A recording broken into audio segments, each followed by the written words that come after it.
The Titan XT behind me, and I'm just basically going to do a little bit of a walkthrough. I'm going to tip it back. I'm going to show you guys how to change the tools, how to put new plates on. It's a pretty straightforward machine. The nice thing about this machine as well is that you don't need any tools or anything like that to put on or take off tools. What I'm going to do is I'm going to tip it back. I'm going to start talking about it from the tool up to the machine. I'm going to be talking about the electric. The electric and the propane are identical, with the differential is that one has a propane motor or an engine and the other one has an electric motor, but everything from the bottom down is absolutely the same. One of the first things I'm going to do here is show you how to tip it back. The machine has multiple positions for the handle, so what you want to do here is you just find the position that works for you. There's two ways of tipping it back. You can put your foot on the wheel and just tip it back, or there's a little lever on the back here. It's a little pin, and you basically just release a little kind of stepper piece here, and all you do is just stand on it and just tip it back. So I think everyone can see that a little bit better. And you just put your foot on it, just like a counterbalance, like that. So it's really easy to tip back, so everyone can see the bottom of this machine. So this machine, it's like having 8 grinders put together, strapped together by a belt. I haven't put this plate on. How it works is that the outside plate always spins in a clockwise direction. So the 4 corners spin in a clockwise direction, and the inside plates spin in a counterclockwise direction. Now that's important to know because sometimes you might have directional tooling. There are what we call a PCD tool, and they're directional, so you have to put them on based on the direction of the plate spinning. All the machines also ship with this tooling guide. So basically what it is that, say you're doing surface prep here, right? You identify the surface type, so here we've got glue, epoxy, thin set. It asks you if your coating is over 1/8. If it is, you use this tool. If it isn't, you just go down and you use this tool here. So everything is nice and laid out. This is for the benefit of people that are new to the machine, or someone, you know, if you're an employer and you've got employees. We've tried to keep everything visually referenced. In this little area here, we've commented on the direction of the machine. All the processes are laid out step by step in this visual guide, and everything is laminated.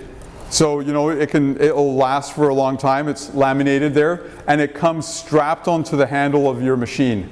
For reordering, it has all the part numbers, and it also has recommended speeds to run the machine at. You can pretty much give this to a novice, and as long as they've kind of figured out, you know, the speed, the tool, you're pretty much in the condition type, you're pretty much good to go there. In a garage floor setup, this is primarily what you're going to do, or if you're just grinding concrete. So this is called this is your diamond segment, and this is called your plug and go plate.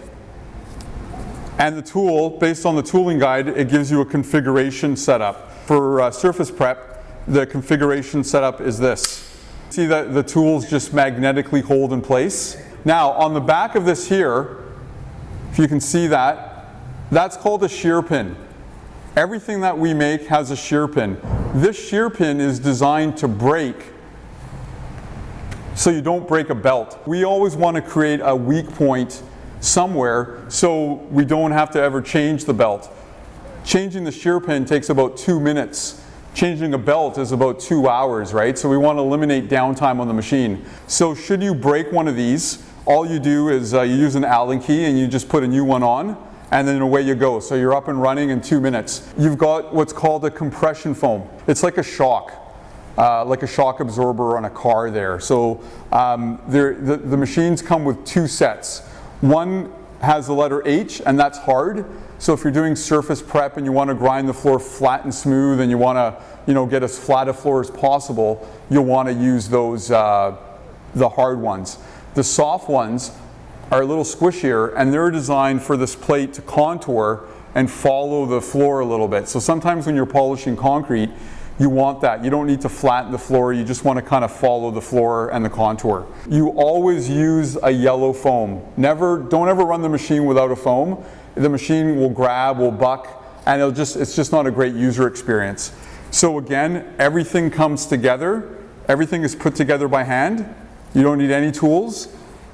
And the shear pins slide into what we call a grommet. And a grommet is just this black little plug here with a hole in it.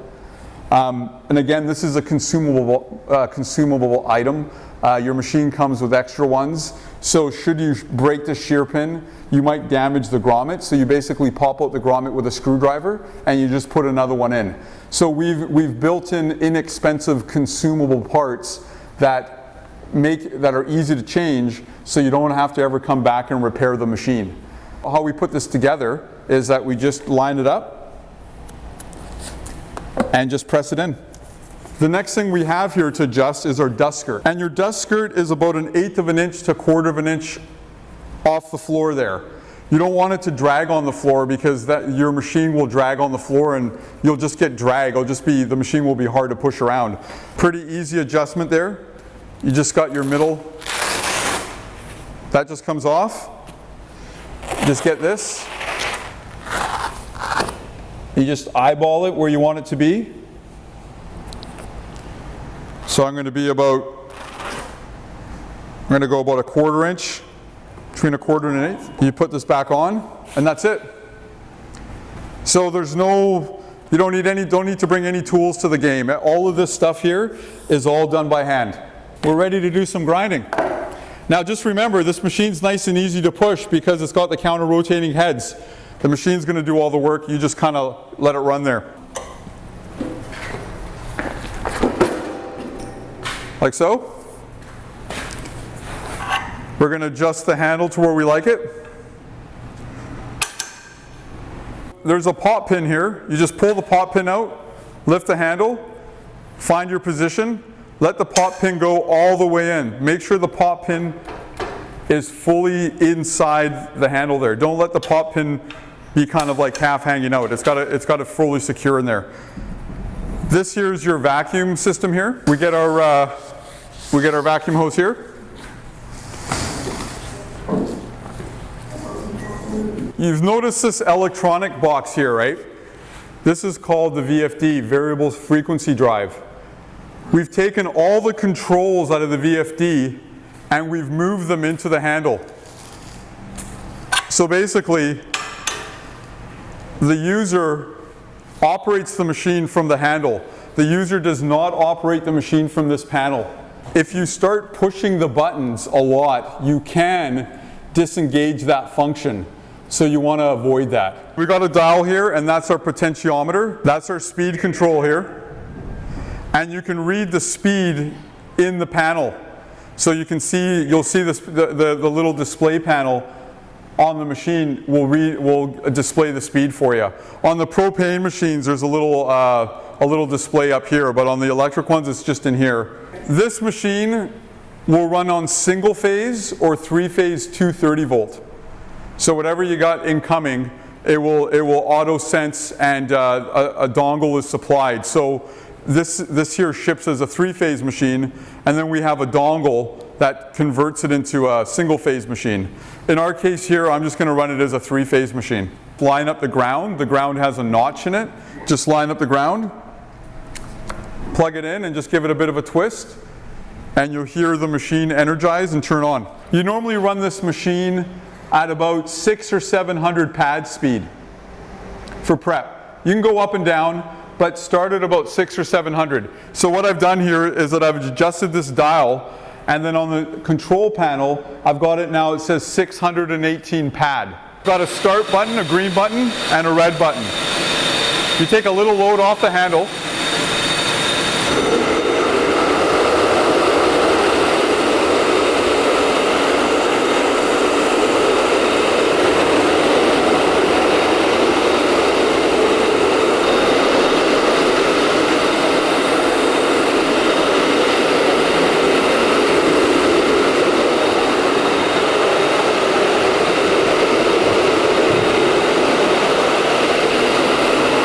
It's pretty straightforward there. You know, make sure your dust skirt's adjusted. You don't want dust kicking out everywhere. Make sure you've got your tooling set to the configuration as per the tooling guide, and just control your speed. Play around with the speed. You know, that's why we have a variable frequency drive. Different hardnesses of concrete, you're gonna run your machine a little bit different, but anywhere between 5 and 700, 5 and 800, you know, that's kind of where you're gonna be running your machine at. What I'm gonna do now is that I'm gonna disconnect the power. So you wanna, whenever you're gonna be working on the machine, you obviously wanna disconnect the power there. I've got a little bungee strap here. Push the power off to the side. I'm going to turn up my handle, like so. Make sure it's all the way locked in. All right, so we just tip it back. So I've got my power disconnected. I'm not worried about it turning on accidentally. I'm going to take these off.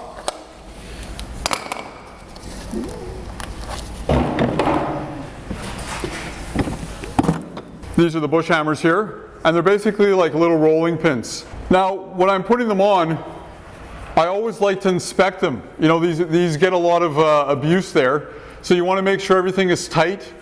You know, have a little Allen key. You might have to tighten up one of the heads there. Then I just take this foam off, put it on the bush hammer head, and just slide it in.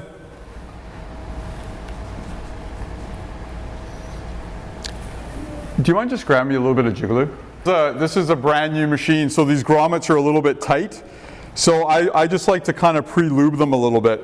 This is called Jigaloo. It's like WD-40. I just lubricate the insides, and then they just slide right in. We're going to just adjust this dust skirt a bit. Just a real quick note about the dust skirt. You'll find that the sides here might wear a little bit. So periodically what you can do is take this dust skirt off, lay it down on a flat surface, and put a 2x4, and then just make a cut and give yourself a fresh skirt there. This dust skirt's quite tall, so you can run it down to very, very little. So you're not always having to change your dust skirt out. This can be sort of serviced. We try and make everything as serviceable as possible. Make sure it's all sealed up.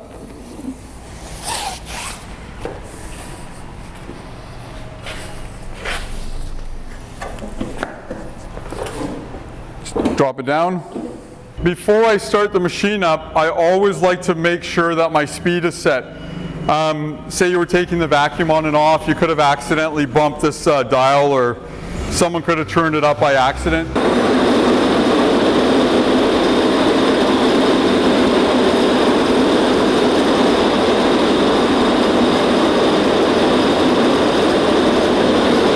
This here, you're chipping the floor there.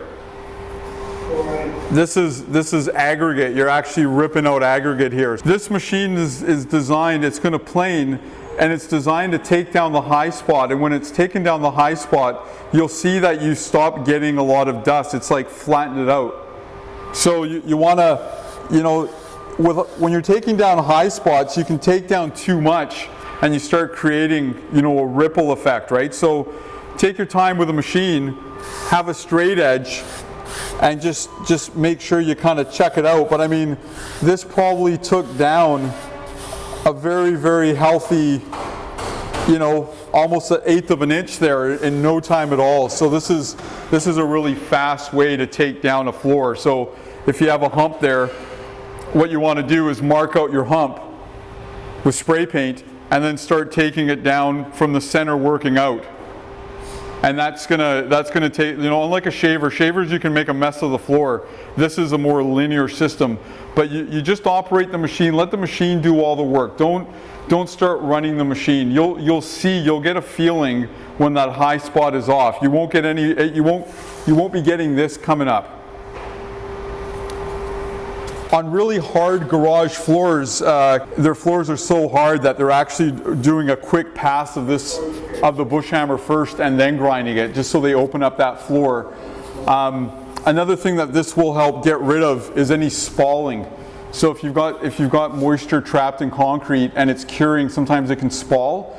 This will take all the spalling right off the floor and get you right down to base clean material there. No, looking forward to working with you guys. Questions, just email me and I usually reply within 10-15 minutes, no matter what.